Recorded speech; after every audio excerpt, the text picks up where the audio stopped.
Natural vegetation and wild life. So Mona and उसके friends जो हैं वो एक हैंडीक्राफ्ट्स के एग्जीबिशन में गए थे। हैंडीक्राफ्ट क्या होता है कि ऐसी चीजें जो कि हाथ से बनाई गई हों।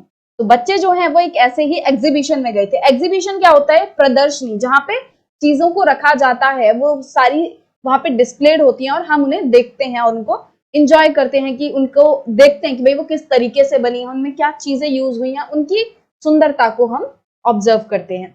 The articles in the exhibition were collected from different parts of the country. अब इस एग्जीबिशन में जो आर्टिकल्स थे, जो चीजें थी, वो कंट्री के, हमारे देश के अलग अलग पार्ट से आई थी। Mona picked up a bag and exclaimed, "This is a beautiful handbag. Yes, it is made from jute," the teacher said. तो मोना जो है फिर एक हैंडबैग को उठाती है और एक्सक्लेम करती है, मतलब बोलती है कि वाओ, ये देखो कितना सुंदर हैंडबैग है। फिर उसकी टीचर बताती है कि हाँ, ये बहुत ही सुंदर हैंडबैग है, और क्या तुम्हें पता है ये किससे बना है? जूट से बना है। Do you see those baskets, lamp shades and chairs? फिर उसकी टीचर जो है वो दिखाती है कि क्या तुम्हें वो बास्केट, लैम्प शेड्स और चेयर्स वगैरह दिख रही हैं? Those are made of canes and bamboos. वो जो बास्केट हैं, लैम्प हैं और चेयर्स हैं, ये केन्स एंड बैम्बूज से बनी हैं, वो बांस से बनी हुई हैं। In the eastern and northeastern humid regions of India, bamboo grows in plenty. तो हमारे देश का जो ईस्टर्न वाला इलाका है, वो सेवन सिस्टर वाला ऐसे वाला इलाका है, और जो नॉर्थ ईस्टर्न वाला इलाका है, तो इस एरिया में जो बैम्बू है वो बहुत ही ज्यादा मात्रा में उगता है, और इसीलिए वहां के लोग बैम्बू को यूज करके अलग अलग चीजें बनाते हैं। जैसी was excited to see a silk scarf.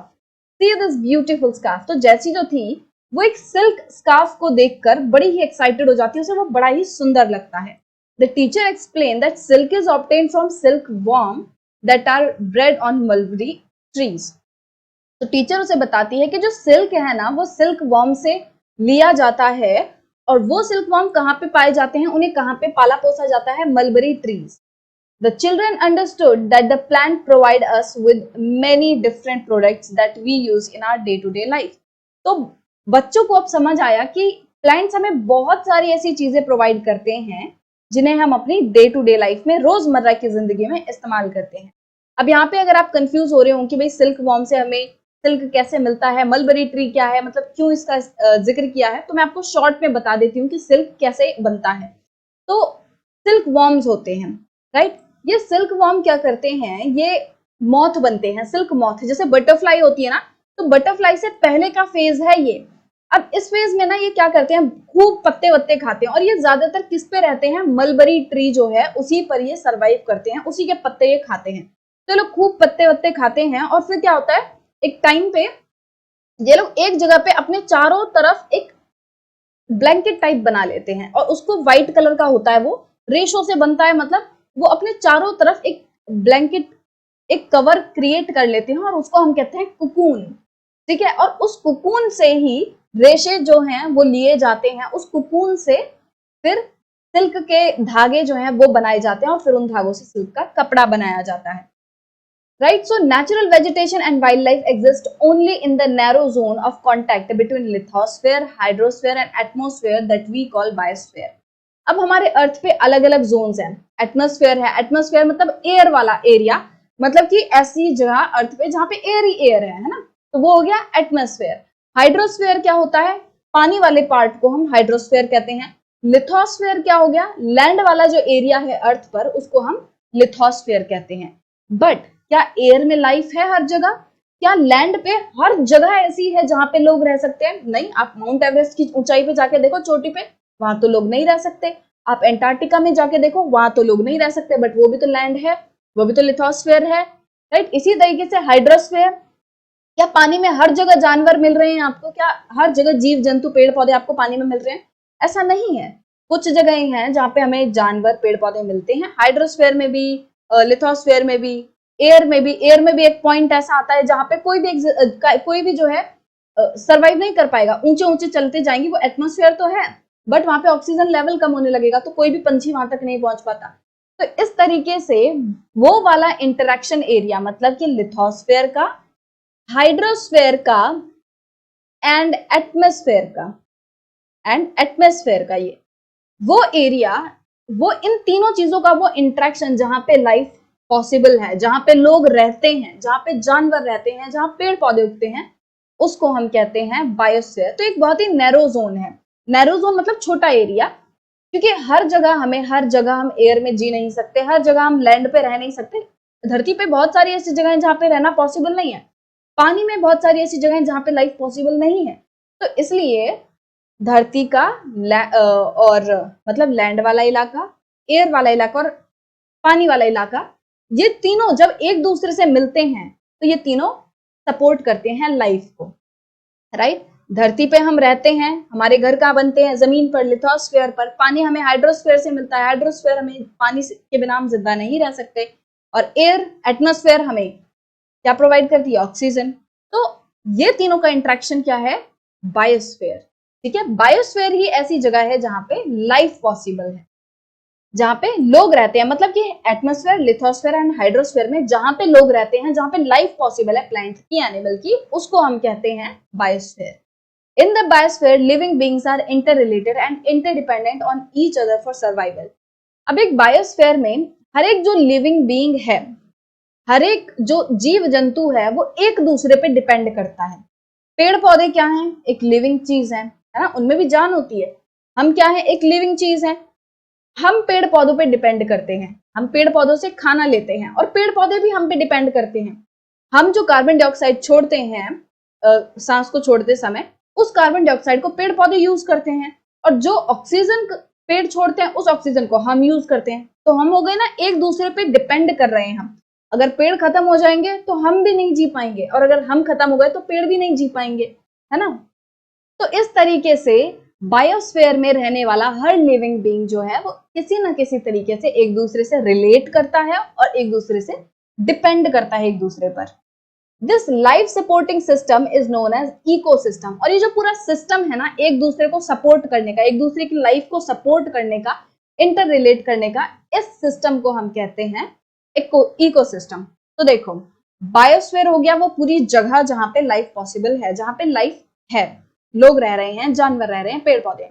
और इस बायोस्फीयर में भी वो वाला सिस्टम जिसमें हम एक दूसरे से रिलेट करते हैं, एक दूसरे पर डिपेंड करते हैं, उस पूरे सिस्टम को हम कहते हैं ecosystem. Vegetation and wild life are valuable resources. जाहिर सी बात है, वेजिटेशन, प्लांट हो गए, ट्रीज हो गए, वाइल्ड लाइफ और जो जानवर हो गए, ये सभी एक बहुत ही ज्यादा वैल्यूएबल रिसोर्स हैं। अगर आज पेड़ खत्म हो जाएंगे, हम नहीं जी पाएंगे। अगर एनिमल्स खत्म हो गए तो भी दिक्कत आएगी, क्योंकि ना इकोसिस्टम में क्या होता है भाई, एक चेन चलती है, हर चीज एक दूसरे से रिलेटेड है। और अगर इकोसिस्टम में मान लो ये एक चीज है, ये एक जानवर है, ये एक जानवर है, और अगर इनमें से एक भी चेन टूटी, एक भी चीज की वजह से चेन टूटी, तो पूरा सिस्टम खराब हो जाएगा, राइट। तो इस तरीके से सब एक दूसरे पे डिपेंड करते हैं, हर एक की लाइफ जरूरी है और हम सब एक दूसरे के लिए बहुत ज्यादा इंपॉर्टेंट है। Plants provide us with timber, give shelter to animals, produce oxygen we breathe, protect soils so essential for growing crops, act as shelter belt, help in storage of underground water, gives us fruit, nuts, latex, turpentine oil, gum, medicinal plants, and also the paper that is so essential for your studies. तो इसमें हमने इतनी सारी चीजों का नाम पढ़ा, और ये सारी चीजें हमें कहाँ से मिल रही हैं, प्लांट से मिल रही हैं।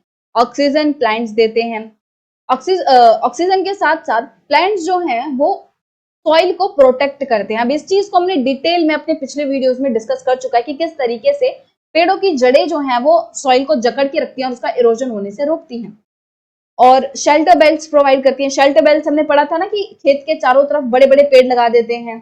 तो इस तरीके से बहुत सारी चीजों में हमें प्लांट्स काम आते हैं, और इसी तरीके से वाइल्ड लाइफ जो है वो भी हमें काम आती है। कुछ लोग तो जानवरों को खाते हैं, आप मुर्गा खाते होंगे, आप बकरा खाते होंगे, तो इस तरीके से जानवरों को आप खाने के लिए भी यूज करते हैं। जानवरों से हम काम भी लेते हैं, बैल वगैरह को खेतों में यूज किया जाता है, घोड़ों को घोड़े गाड़ी के लिए यूज किया जाता है, ट्रांसपोर्टेशन के लिए यूज किया जाता है।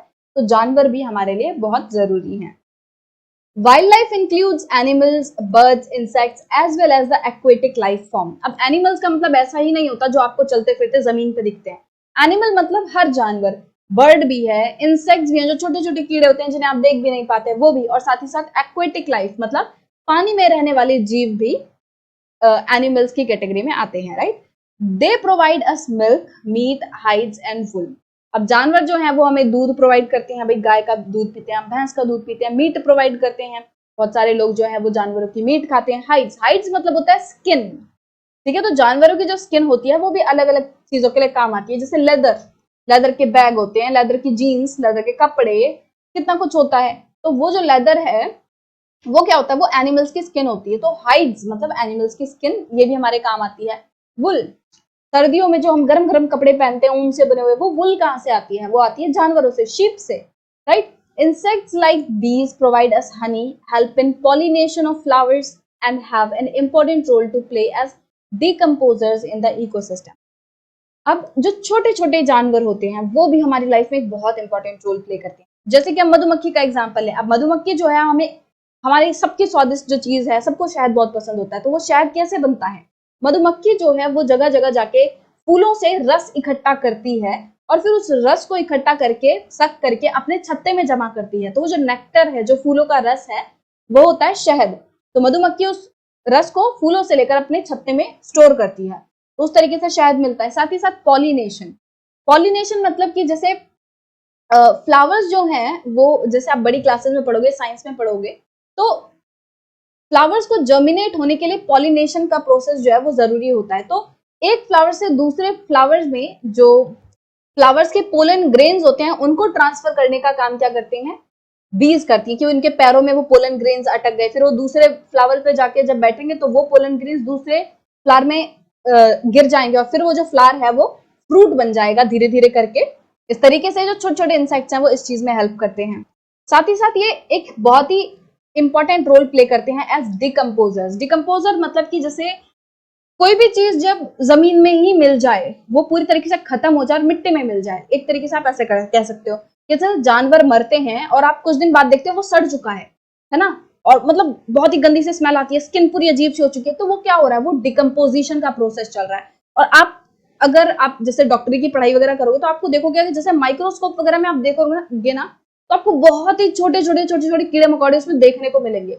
वो जो कीड़े मकोड़े हैं वो उस डिकम्पोजिशन का काम कर रहे हैं, वो उस स्किन को ऐसा बना रहे हैं, वो धीरे धीरे करके उस बॉडी को वापस से मिट्टी में ही मिला रहे हैं। The birds feed on insects and act as decomposers as well. अब birds जो हैं वो भी insects को खाती हैं और वो भी birds भी एक तरीके से decomposers का काम करती हैं। Vulture, due to its ability to feed on dead livestock, is a scavenger and considered as a vital cleanser of the environment. Vulture जो होते हैं, normally क्या होता है, जो एक जानवर होता है वो दूसरे जीवित जानवर को ही खाता है, मतलब कि वो उसे तुरंत मारता है और तुरंत खाता है, ऐसा होता है। आप देखोगे शेर वगैरह भी क्या करते हैं, तुरंत शिकार करते हैं और खाते हैं। वो ऑलरेडी किसी मरे पड़े इंसान जानवर को, जिसमें मक्खियां वगैरह भिनक रही हैं, बहुत सारे कीड़े मकोड़े हैं, सड़ सा गया है, तो उसको नहीं खाते। बट वल्चर्स जो हैं वो क्या होता है, उनमें एक तरीके से ये कैपेबिलिटी है उनकी कि वो जो ऑलरेडी जानवर मर चुका है उसको वो खाते हैं, उस पर वो जिंदा रह सकते हैं। अब क्योंकि वल्चर जो है वो मरे हुए जानवर को खाता है, तो उसकी वजह से क्या होता है कि ये क्लेंजर का काम करता है, मतलब एनवायरनमेंट को साफ सुथरा रखने में मदद करता है। कि जो मरे हुए जानवर है वो कितनी बदबू फैलाते हैं, वो कितनी कीड़े मकोड़े उन पे मंडराते रहते हैं, बीमारियां फैल सकती हैं। तो वल्चर क्या करते हैं, वो उन्हें जल्दी से खा लेते हैं और वो जो सड़ा हुआ जो भी रहता है, डेड बॉडी रहती है, वो जल्दी से खत्म हो जाती है और एनवायरनमेंट क्लीन हो जाता है। तो एनिमल्स बिग और small all are integral to maintaining balance in the ecosystem. तो जानवर चाहे छोटा हो, बड़ा हो, पानी में रहता हो, चाहे हवा में उड़ता हो, चाहे छोटे से छोटा इंसेक्ट हो, हर चीज जो कि हमारे इकोसिस्टम में अवेलेबल है, हमारे इकोसिस्टम में है, वो बहुत ही ज्यादा इंपॉर्टेंट है।